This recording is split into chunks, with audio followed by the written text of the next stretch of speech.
Вітаю, друзі! Мене звати Микола Волохов, позивний Абдула. Я командир підрозділу «Тера». Воюємо на Харківському напрямку у складі 3-го армійського корпусу під командуванням Андрія Білецького. Ви на каналі «Тера Опс», де ми показуємо, як за допомогою безпілотних технологій українська армія протидіє окупантам. Сьогодні у нас доволі цікава серія.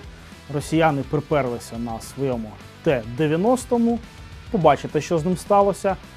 І багато ми знищили також російської артилерії. Але перед тим, як розпочати, хочу подякувати всім тим, хто нас підтримує, і без кого це все було б неможливо. Дякую нашим патронам на Патреоні, дякую нашим спонсорам на Ютубі, дякую всім, хто нас підтримує всі ці 4 роки. А для тих, хто хоче долучитися, ви можете задонатити на те, щоб ці дрони нищили все, що прийшло сюди з метою завоювання. Ссылка на збір буде розміщена в описі до відео або за оцим QR-кодом, як вам зручно. Також ставайте нашими патронами на Патреоні та спонсорами на YouTube. Для патронів та спонсорів у нас є унікальний контент, який ви більше ніде не побачите. А якщо немає можливості підтримати копійкою, то просто пишіть коментарі, ставте лайки і підписуйтесь на наш YouTube канал. Отже, поїхали! Російський Т-90, весь обварений антикумулятивним захистом та з встановленим на борту комплексом РЕБ, здається, вирішив перевірити, чому ці 20 кілометрів передової ділянки фронту ми називаємо кіл-зоною.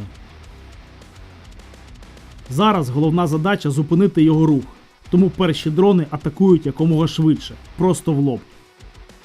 Це відео гарно ілюструє, наскільки сильно РЕБ ускладнює роботу по цілі у русі.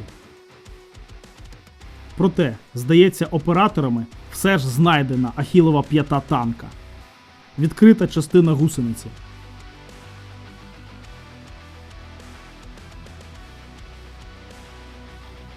Ворожий танк зупинено, але це ще не кінець. РЕБ на його борту продовжує працювати. Є ризик, що ворог спробує евакуювати таку цінну машину вночі, тому діяти потрібно швидко. Цей дрон, до речі, ніс термічний боєприпас для повільного пропалювання броні. Це дуже дієвий спосіб у ситуації, коли ціль має підвищене бронювання. Друзі, не вірте тим, хто каже, що на танк треба витрачати один дрон. Хоча історія знає і такі випадки.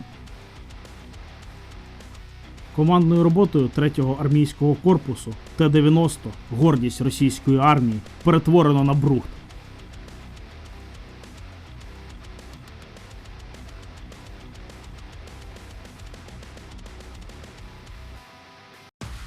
Проте останнім часом ворог усе частіше використовує танки не за прямим призначенням, а скоріше як важку броньовану мобільну артилерію. Так як самохідних артилерійських установок типу МСТА у них залишається вже зовсім небагато. Оператор діє за вже відпрацьованою схемою. Першим дроном прибираємо гілки, які заважають чітко прицілитися кумулятивним боєприпасом. Наступним вражаємо танк у стик корпусу та башти, що призводить до її заклинювання та неможливості вести прицільно вогонь.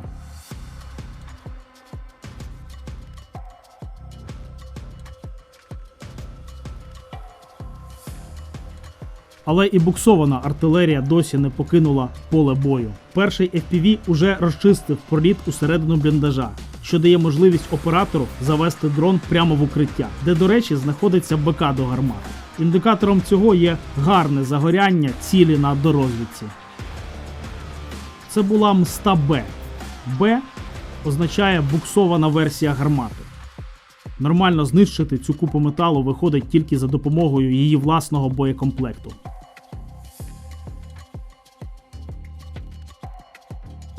Наступна в черзі протитанкова гармата «Рапіра». Вхід до укриття розкрито фугасним боєприпасом. У цієї моделі вразливим місцем є гідравлічний привід гармати, який використовується при наведенні. У цей раз БК біля гармати немає, і горіти тут нічим. Екіпаж приймає рішення продублювати удар по гідравліці, щоб бути точно впевненими у результаті.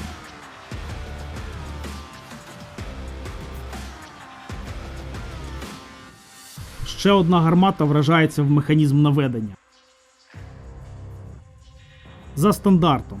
Підтвердження детонації та повтор.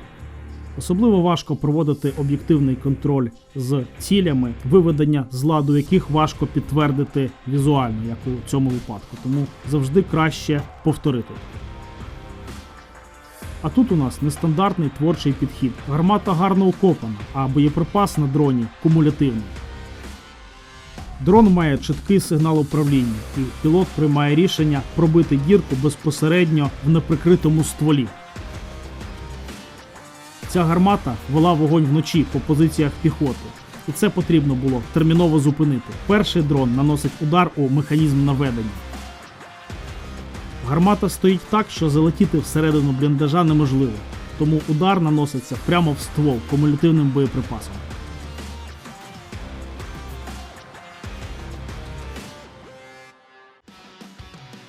І під кінець відео трохи роботи по логістиці. Уся ця артилерія потребує постійного підвозу сотень кілограмів боєприпасів. Ніякими мотоциклами або багі цю задачу виконати неможливо. Одна біда. Усе це господарство можна підловити лише на дуже великій відстані. Тому якість картинки у розрахунків, прямо скажемо, не найкраща. Але коли дуже хочеться результату, то достатньо і цього. Вражати такі цілі, звичайно, набагато простіше за броньовані, але і тут є свої стандарти максимальної ефективності.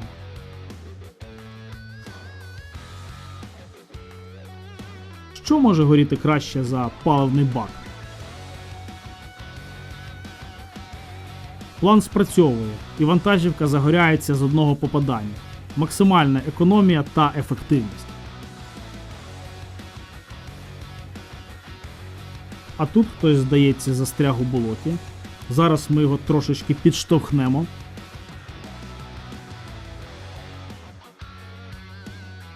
Так підштовхнули, що аж мотор загорівся. Друзі, дякую, що додивилися відео до кінця.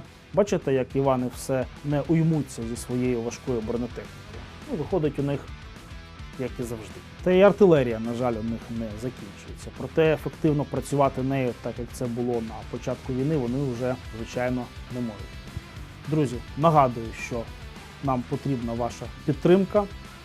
Нам потрібні кошти на модифікацію дронів, власне, якими ми вражаємо ворога. За оцим QR-кодом або за номером картки в описі до відео ви можете задонатити. Дякую вам за увагу і нагадую, перемога буде за нами, вона буде нашою з вами спільною. Слава Україні!